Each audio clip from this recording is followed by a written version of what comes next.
We've been very methodical. We have escalated, I think, responsibly. We can de-escalate responsibly as well. But we're going to be driven by medical consultation in when we take those steps, whether to ratchet up or ratchet down.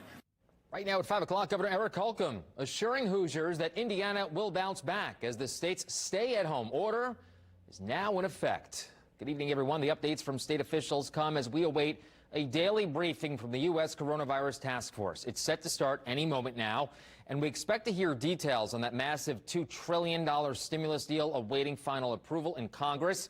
It's the largest economic rescue measure in U.S. history. We'll bring that to you live once it starts. Also, starting today, my buddy Brooke Martin joining us from home. Hey, Brooke. Hey there, Phil. Hi, everyone. It's so good to be back with you, even if it is from my basement. This is my at-home studio basement that our talented photographers and engineers set up so that we could stay safe and healthy as we finish up this pregnancy. So it's really good to be back with you. And a lot of us are getting used to this new normal, especially because today is the first day of the state's mandatory stay-at-home order for 2 weeks. I hope you guys are adjusting to your own new normals. We have live team coverage for you this evening. Once again, we want to start with Aaliyah Hodges. She has more on how Hoosiers are hunkering down. This isn't something you see every day. No bumper-to-bumper traffic on Meridian and downtown, bare sidewalks, and just the sound of construction. It is weird because the streets aren't busy, so you can just go stand in the middle of the street and take a picture without getting ran over. It's definitely weird not seeing everyone walking the streets. Some people stepped out the house to walk their dogs at the Depew Memorial Fountain. Used to be when I park up by the monument there you can't even get a spot to park. I'm the only car parked up there. And others decided to take a walk for themselves or go for a run while the sun is out. We're just a couple miles from the circle here, so we decided to get out, and we are literally the only people on the circle. So we're keeping our distance, but it's cool because the boys love it down here in the circle and looking at the fountain and everything. Since the stay-at-home order took effect, only people who are picking up carryout, getting essential needs, or mandatory work are allowed on the roads. We've been busy. We're delivering meals to essential workers and essential organizations that are still working and can't get food carried in or carried out. Even Broad Ripple is a ghost town. Normally there's a lot of people walking out here, including those who wait at the bus stop for Indigo. Many people who live in the area say seeing chairs put away through windows of closed restaurants is the new normal. I took a job as a server 3 weeks ago, and my restaurant closed down 2 weeks ago. So I've just been on a, kind of an unsure permanent vacation is what it feels like. But I'm just taking it a day at a time. Although the governor's order is for 2 weeks, some believe there will be more restrictions in the future.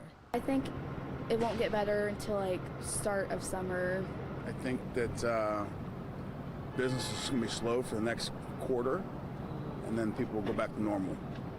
I'm hoping by Memorial Day we'll start to see some normalcy. The last day of the stay-at-home order is on Monday, April 6th, but the governor said it could be extended if the outbreak warrants it. Reporting on the north side, I'm Aaliyah Hodges, News 8. All right, Aaliyah, thanks so much. Well, essential businesses are the only businesses open right now, and even they are feeling the limitations caused by this virus. News 8's Travis Robinson spoke with a couple of local business owners who are trying to make the everyday work life normal and possibly extraordinary. Businesses are going above and beyond to help the community in need, but some are going to great lengths to help their employees feel as important and essential as the business itself. Places like IndyVital usually work with all these cool machines to give people the therapy they need. But when only one patient's allowed in the building at a time, it can slow their income. If you can't schedule an appointment, IndyVital is still trying to help patients the best they can through video chats. Places like Prime 47 and Carmel are sticking to pickup like many restaurants, but they're going above and beyond to make sure their employees are well taken care of. They're paying them their average wage and average tipped wage for servers over the last 5 weeks. Prime 47's manager says its employees are like family, and he wouldn't spend a second thought wondering if helping his family is the right decision. It's more than just about the bottom line. It's about everybody winning together. It's not a winning scenario if just a few people get to win. So we care very deeply about their families. We care very deeply about their livelihood, and it is very important that they survive this, and as relatively unscathed as possible. Now, if you know about any businesses that are going above and beyond, we'd love to hear about them and share what they're doing. I'm Travis Robinson, Wish TV News 8. Travis, thank you very much. Another huge jump in confirmed coronavirus cases here in Indiana. The state health department says 115 people have tested positive. That was on Tuesday. That brings the state's total to 477 cases, 67 from right here in Marion County. A total of 14 Hoosiers have died, 2 more since yesterday. More than 3,300 people have been tested so far. State leaders talked more about those cases today. News 8's Richard Essex joins us now live with that part of our team coverage. Richard. Dr. Christina Bach, the commissioner of the Indiana Department of Health, says that more than 50% of the people that have tested positive for this virus are right here in Marion County. The state has not released any information about the people that have died from complications of this virus. Nationally, there have been shortages reported of critical equipment like ventilators, ICU beds, staff shortages. Today, the Indiana Department of Health is not releasing how many ventilators are available here in the state. The state has received 2 allotments of disposable protective equipment from the federal government, which consists of 4 or 5 trailers of gloves, gowns, masks, and face shields that were delivered here to the state. I asked the commissioner of the Department of Health how long our existing inventory will last. We're working on calculating, as is the rest of the United States, what we call a burn rate for how much PPE is used on an average COVID-19 patient. We know that an average COVID-19 patient that gets very ill is in the ICU about 14 days to 15 days. Dr. Bach did say that several hospitals, some of the hospitals in more rural areas, have not asked for any of the additional protective equipment that are coming from that national allotment. The governor has said in the past that he will not call for a special session. Today, I asked him, with all of the things that have changed in the past couple of days, past couple of weeks, will he call the General Assembly back for a special session? He says, as of right now, he doesn't plan on doing so. At the State House, Richard Essex, Wish TV, News 8. Richard, thank you very much. The Indiana primary now officially pushed back to June 2nd. The state election commission approved that this morning here.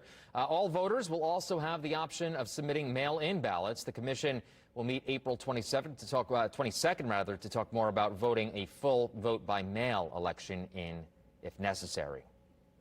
Brooke.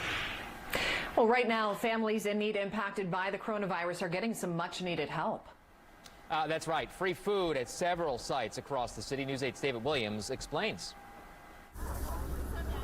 Melina Gloria never thought COVID-19 would put her out of work. I lose my job from last week. She joined more than 100 people today at this pop-up food distribution event at Barnes United Methodist Church for families in need. We believe in God, and we believe God gonna give everything, whatever I need. Tatalia Dickerson isn't sure she'll have a substitute teaching job to return to when the coronavirus crisis passes. If May the 1st they don't decide to send us back, I have no job. Which makes all of this free food, juice, mushrooms, greens, and more, incredibly important to her 5 children and husband during the governor's stay-at-home order. We need this. Right now, we don't really have anything coming in. 40,000 pounds of fresh produce given away at 3 different churches in town. It's a joint effort between Indy's Department of Public Works, the Office of Public Health and Safety, and Midwest Food Bank. We are really excited about it because there's surplus food in the system right now because of the restaurant closure, especially perishables. And we wanted to have a creative way to get that out to the community and the folks that are in need that have been laid off and are really hurting from the COVID-19 pandemic. To those hurting families like the Glorias and Dickersons, organizers say we're in this together. I feel better. There are other food pop-ups planned for Friday and Saturday. You'll find the locations and times on our website. In Indianapolis, I'm David Williams, Wish TV, News 8. David, thank you very much. IMPD is asking you to be on high alert for child abuse. It's because experts predict a rise in cases as families spend more time at home. IMPD says even with coronavirus safety measures in place, child welfare officials will still be able to respond to reports. So we talked with the Children's Bureau today. In China, in February, they saw 3 times the number of domestic violence runs through law enforcement just in February. when they were locked down. So we understand that that's likely going to be a problem here, and some of the states are already starting to report. Child abuse and neglect hotline is available for calls or texts 24/7. And we have that number on wishtv.com along with all of our latest coronavirus coverage. There you'll also find the Johns Hopkins interactive map showing all worldwide cases. And we've included a list of frequently asked questions and answers about the governor's stay-at-home order. It's on our website, wishtv.com.